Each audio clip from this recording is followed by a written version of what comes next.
خود کہا ہے کہ میں حلق میں رمضان میں سفر نہیں کرتا. میں نے خود کہا اچانک کہ میں آ رہا ہوں 2 دن کے لیے سنبل. مجھے خواب دکھائی پڑے تھے کچھ. آگ کے انگارے سنبل پر برستے ہوئے اللہ نے مجھے دکھائے تھے. آگ کے گولے برستے ہوئے.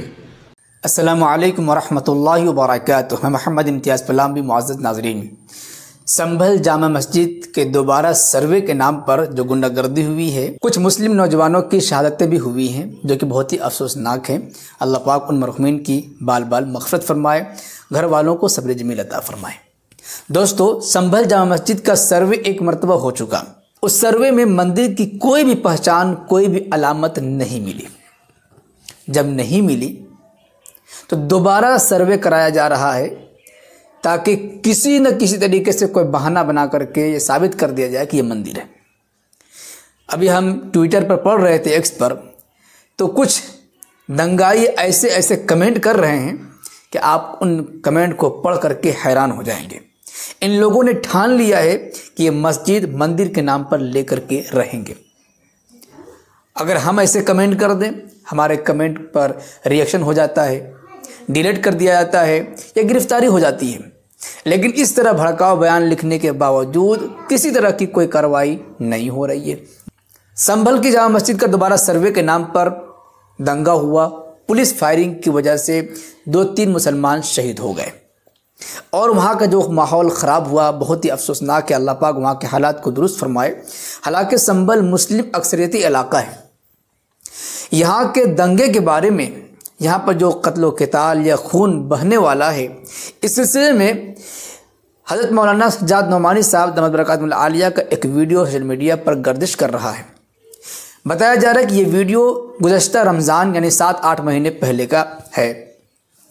اس ویڈیو میں کہا جا رہا ہے کہ مولانا سجاد نعمانی صاحب رمضان المبارک میں کہیں سفر نہیں کرتے ہیں، لیکن اچانک انہیں خواب میں سنبھل کے بارے میں کچھ ایسی تصویریں دکھائی گئیں کہ جن تصویروں میں ان کو دکھایا گیا کہ یہاں پر خون بہہ رہا ہے، اس میں آگزنی ہو رہی ہے، آگ کے شعلے بھڑک رہے ہیں وغیرہ ذالک. تو اچانک مولانا سجاد نعمانی صاحب سفر کر کے سنبھل تشریف لاتے ہیں اور وہاں کے لوگوں کو آگاہ کرتے ہیں، گناہوں سے توبہ کرنے کی تلقین کرتے ہیں اور بھلائی میں آگے بڑھنے کی تلقین کرتے ہیں، اور بہت ساری باتیں ہوتی ہیں. مولانا سجاد نعمانی صاحب نے کیا کچھ باتیں کہی ہیں، میں چاہتا ہوں کہ آپ خود مولانا سجاد نعمانی صاحب کی زبانی سن لیں کہ کیا پیشین گوئی تھی. اس کے بعد انشاءاللہ کچھ باتیں آپ کی خدمت میں عرض کی جائیں گی. میں آج بہت سخت شکایت کے موڈ میں ہوں اور میں کسی کے بلانے پر یہاں نہیں آیا ہوں. میں اپنے شدید تقاضے پر آیا ہوں. میں نے خود کہا ہے کہ میں حلق میں رمضان میں سفر نہیں کرتا. میں نے خود کہا اچانک کہ میں آ رہا ہوں 2 دن کے لیے سنبل. مجھے خواب دکھائی پڑے تھے کچھ. آگ کے انگارے سنبل پر برستے ہوئے اللہ نے مجھے دکھائے تھے.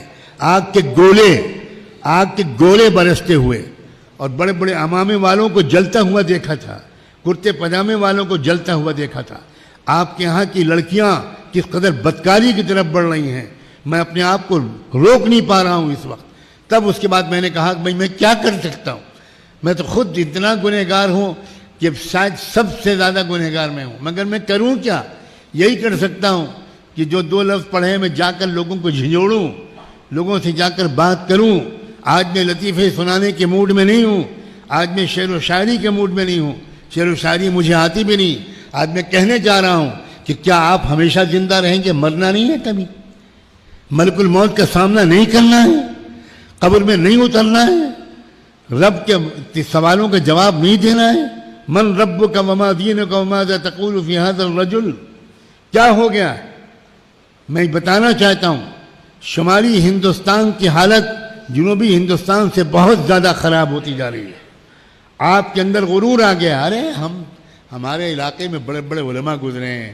ہمارے علاقے میں دیوبند، سہارنپور، گنگو، تھانہ بھون، دلی، مرکز نظام الدین، چنیو، علی گڑھ، سب کچھ ہمارے یہاں ہے. ہمیں کہیں نہیں جانا.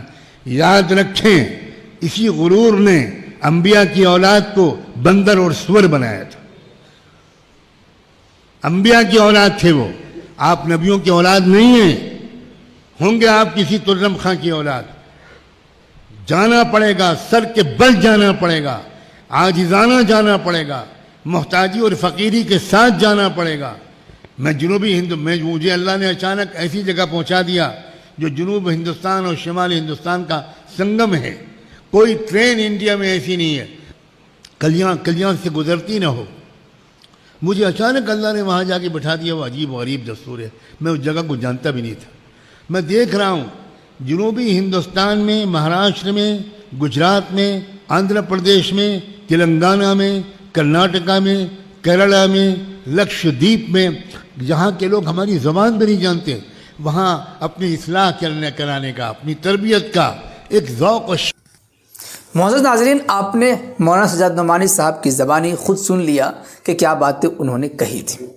یہ اعتراض نہیں کر سکتے کہ انہیں یہ بات کیسے معلوم ہوئی، کیونکہ انہوں نے خود وضاحت سے یہ بات کہی ہے کہ مجھے خواب میں یوں دکھایا گیا. ہم اولیاء کرام کے ذہن و دماغ میں، قلب میں جو اللہ کی طرف سے الہامات ہوتے ہیں، کشف ہوتے ہیں، الحمدللہ ہم اہل سنت و جماعت اس کے قائل ہیں. خواب میں اللہ پاک کسی کو ایسی باتیں بتا دیتا ہے، کوئی بعید نہیں ہے، اور ضروری نہیں کہ جو دیکھیں بعینہ ہی وہی ہو جائے. لیکن بہرحال اتنی بات تو طے ہے کہ مولانا سجاد نعمانی صاحب نے تقریباً 7-8 مہینے پہلے جو پیشن گوئی دی تھی، وہ حالات سنبھل میں آئے ہوئے ہیں.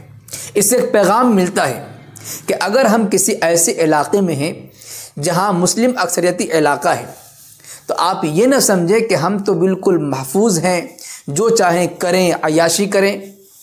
آپ اس بھول بھلیا میں ہرگز نہ رہیں، کیونکہ دنگائیوں کا ٹارگٹ ہمیشہ ویسے ہی علاقے ہوتے ہیں جو مسلم اکثریتی علاقے ہوتے ہیں.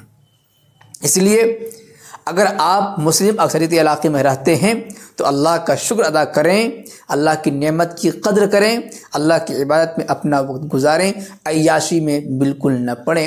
اللہ کو عیاشی پسند نہیں ہے. پھر ہم پر مصیبتیں آتی ہیں. اگر ہم اللہ کی پناہ میں رہنا چاہتے ہیں تو گناہوں سے بچیں، استغفار کی کثرت کریں اور عیاشی کے مزاج کو ختم کریں. اللہ پاک سنبھل کے معاملے کو آسان فرمائے. جامع مسجد تھی، جامع مسجد کے حق میں فیصلہ فرمائے. وہاں کے مسلمانوں کو امن، چین و سکون عطا فرمائے. جو بچے یا نوجوان شہید ہوئے ہیں ان کے ماں باپ کو، ان کے اہل عیال کو، گھر والوں کو صبر جمیل عطا فرمائے اور جنت الفردوس میں جگہ عطا فرمائے. پورے ہندوستان ہی نہیں بلکہ پوری دنیا میں امن و امان کی فضا قائم رکھے، آمین. ویسے سلسلے میں آپ کا کچھ کہنا چاہیں گے کمنٹ باکس میں ضرور لکھیں. کم سے کم دعائیہ کلمات تو لکھ ہی دیں اور ویڈیو کو شیئر کریں تاکہ اس پیغام کے ذریعے دوسرے لوگوں کو بھی نصیحت مل سکے. شکریہ، جزاک اللہ. السلام علیکم ورحمۃ اللہ وبرکاتہ.